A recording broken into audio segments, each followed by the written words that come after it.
We got Jahvid? We got Jahvid. Right now we're about to go on live with one of my close friends, Jahvid Best.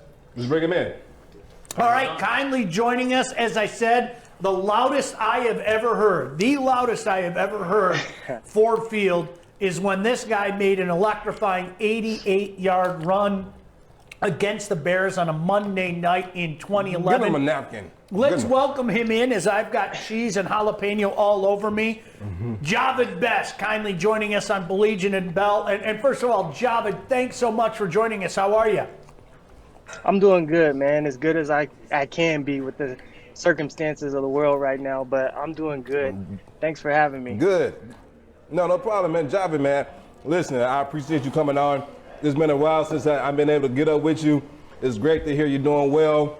And again, when I came into Detroit, man, Jahvid was the big name. He was the guy. Remember I told you earlier about Rob. You remember Rob Sims, Jahvid? That's my dog, man. Yeah. Can you hear me? Yeah.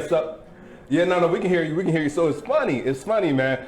You talk to Rob Sims, and I would ask him. I'll say, Rob, who's your favorite running back? He said, man, he said you a strong number 2.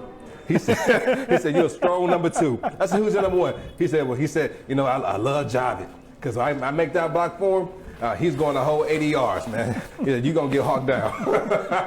I said, you know what? I can't fight that, man. You got a guy here. So Jahvid was in the Olympics. Yep. Running against Usain Bolt. I was so proud of him. I was so proud of you, Jahvid. You just don't know. I was so happy. How was that experience, man? Man, it was crazy. Just running for St. Lucia. I don't know if you guys know, but my dad's side of the family is from St. Lucia. So getting the opportunity to represent that side of the family on such a big stage was really important to me. And getting in the heat with Usain Bolt was crazy. And I just remember my coach was telling me, like, he was like, "Are you ready for this stage?" And I was like, "Bruh, I played in the NFL. I played in sold out like stadiums. It's like nothing." But I was not ready. It's different. It's different when track because it's like you're the only person there. Right? There's no teammates. There's nobody else. And so it's just you out there. It is completely different. And the one eerie thing is that before the race starts, like it was like 90,000 people in the stadium, but it was dead silent. And all I could hear is my heartbeat. And my heart rate was just rising and rising and rising. And I was getting in the blocks and I was just shaking. I wasn't ready for that big stage, but it was fun, man. It was a great experience. You held your own. You held your own, though, man. You held your own, and I'm not lying to you, man. Sitting on the outside and hearing that you were in the Olympics and running in the 100-yard dash and talking to the other fellas, man. We were so proud of you, man. I was so happy for you. No lie, man. It was good to be able to see my brother out there running against Usain Bolt, man. That was bragging rights for me right there. Man, you just got to play the cards you're dealt. I mean, my football career. You got to play it right, man. Yep, my football career ended shortly, so I just picked up on something else and just keep moving and keep going and keep growing and keep doing what you do. Man, that's a great mindset to have, and a lot of guys need to have that type of mindset. And I was speaking with other guys on the team. I mean, other guys that might have played in the NFL, maybe not on the same team as me, but we talk about how the transition out of the NFL, how should it go? Like, to make that transition simpler. And for people who have it taken away so abruptly, it can be a tough transition. And I think you handled it well, and I know it was tough, but I'm happy to see you doing well, man. Man, so it was definitely what do you have tough. going on now, man? I do a little bit of real estate. I coach here and there. I make music. That's probably the main thing I do. You won't find any of my music under my name. My rap name is Rip Hamiltops. Me and my cousins make music based on. Are you guys into like the sports card trading? Yeah. Because that's what we make our hip hop music based off of. Based off of collecting either sealed wax or collecting slabs. We make music all around the sports hobby cards. That's dope. And I've been making music for about maybe 10 years now, and I just started releasing it, so it's exciting for me. Hey, so Jahvid, I'm gonna put you on the spot, bro. Can we get a quick 16? Can we get a quick 16?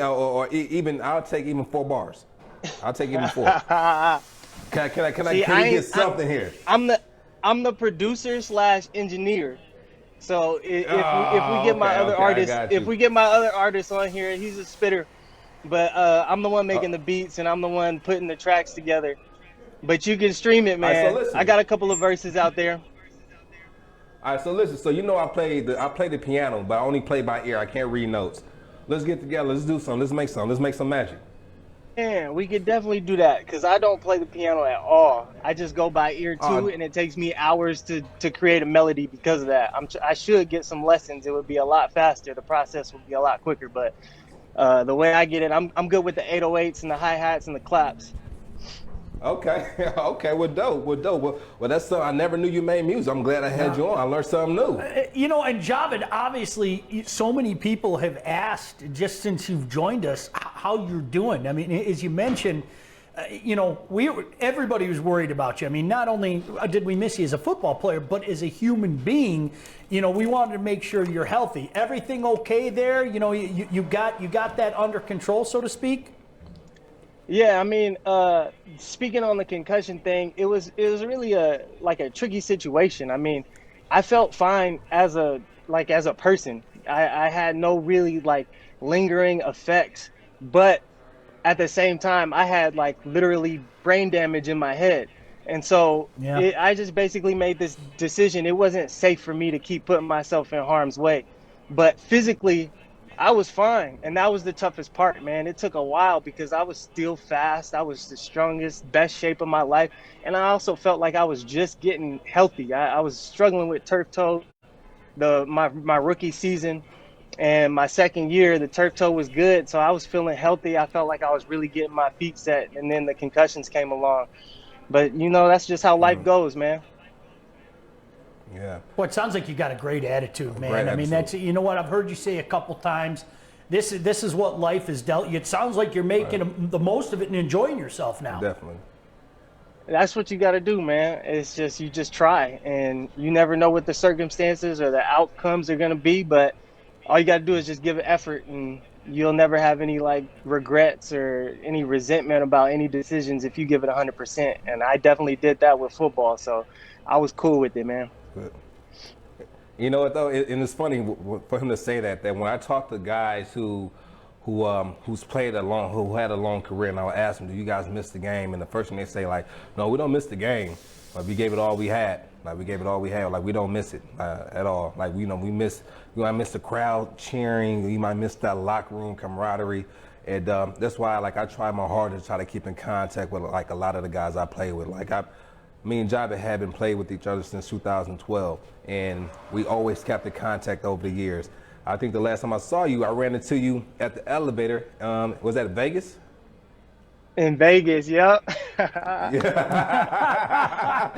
getting onto the elevator, and Jahvid is getting off the elevator, and he had his sunglasses on. He was real Hollywood. He had this thing where he had his beautiful wife. I think, aren't you married now? I actually have a baby on the way due in March. Congratulations. Life's coming fast, man. Appreciate you. Yeah, so he's getting off the elevator with his beautiful fiance, wife at the time, and I said, "Hold up, John." I said, "Jahvid." He said, "Joy." I said, "What you doing?" So we called up there. We laughed about it. We had a great time, and we sought our information. We just been in contact ever since, and that's that NFL kind of fraternity that you have with guys that you play with, or guys you played against. And we just love to see each other doing well. We love it. Hey, Jahvid, man, we appreciate you coming on. You have any questions for my I got one more. Jahvid, do you realize how big that run you had on Monday Night Football is? I mean, we were talking about it earlier. Oh, yeah. It's probably the loudest Ford Field has been in its existence. What are your memories of that game and that run? My specific memory is I was reading my keys, and I noticed that the backer had blitzed outside, so he kind of lost his gap. And I just knew as soon as I noticed that as I was getting the handoff, and I just knew instantly, like, I'm finna put this right foot in the ground and make this cut back, and nobody's gonna catch me. Yeah. And I already knew, Period. like, it was like three steps into the play, I knew I was gone. And Replaced him. man, then Ford Field, man, Michigan, the Lions, man, I miss all of it, man. It was fun. I had a blast while I was out there. A lot of love out there. I need to come back, man. miss you, It's been bro. a while since I've been back out there. We miss you, man, bro, but- man. Pull up, man. You got a place to stay, man. Pull up, man. You definitely got a We place miss to stay. you, no doubt about it. But congratulations on what's going on in your life now and your family and everything. But Jahvid, appreciate the memories. Somebody wanted me to let you know Ford Field was never louder than when you broke that touchdown on Monday Night Football. Really appreciate you, Jahvid. Thank you, man. Thank you. Yeah, appreciate you guys. Hey, I'll make sure I get this to you, man. I appreciate it. Have a good one, man. All right, man. Thanks for having me, y'all. Appreciate it. Y'all All be right. safe out there. Later. For sure. Yeah. Jahvid Best kindly joining us here on Baligian and Bell. How funny is that? You guys just happen to be in Vegas. Ho-hum. Not only happen to be in Vegas, they happen to be staying at the same hotel in the same wing. So they have like these different wings at different hotels. They just keep growing bigger and bigger. And so it was great, man. Jahvid's a great guy, man.